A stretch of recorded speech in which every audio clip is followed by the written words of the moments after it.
Greetings, hope you're doing well. Today I'm doing a quick review of the new A.G. Cook album titled Apple. Please consider liking and subscribing if you enjoy the video. This is the new album from prominent producer A.G. Cook, who is well known for his work with Charlie XCX and his sound of experimental, futuristic, off-the-wall pop.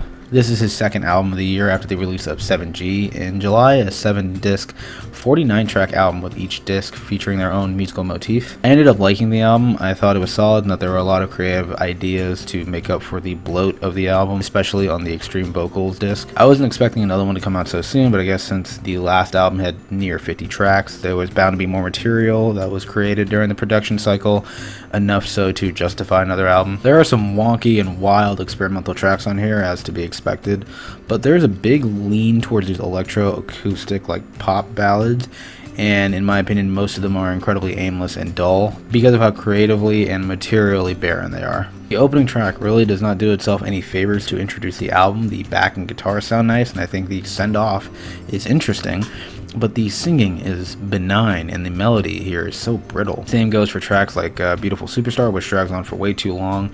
The track Animal suffers the same qualm of just not being an interesting venture because it just sounds recycled. Haunted, in my opinion, is probably the most boring track on here. The harmonized crooning vocals lack such little substance, and the gentle instrumental, while very blissful, it just feels so empty by the time the song is over. And the closer, Lifeline, while it does stray away from the electroacoustic bubble, it relies way too much on the underwhelming vocals, in my opinion, and limply caps off the album. And like I alluded to earlier, A.G.'s vocals, while they are drenched in various and steep effects, they don't really hide how out of place they sound on these tracks. While these very mundane acoustic vocal songs that make up half the album are clear low points, there was one that I really enjoyed, and that was Jumper, a track I felt had actual direction. It has a sturdy foundation with the chorus, it has a resounding sentiment about living your life. Segueing from that, I want to get into what I really liked about the album. XXOPLEX is a glitched out banger with these extraterrestrial electronic arrangements, twitching vocal samples, and booming percussion. It is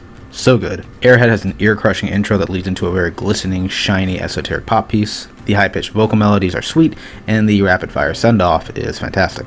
The Darkness features these hard light keys that ripple with force in the soundscape. Cook's vocals actually sound great here. Sounds like a track taking place on a serendipitous space station. And the song STARGON sounds like an intergalactic voyage into a new galaxy. The bookends of the track are composed beautifully, while the middle passage is like a light gun barrage with the combusted hits of drums and keys and a surprisingly interesting drum solo as well. Overall, I had a mixed experience with this album.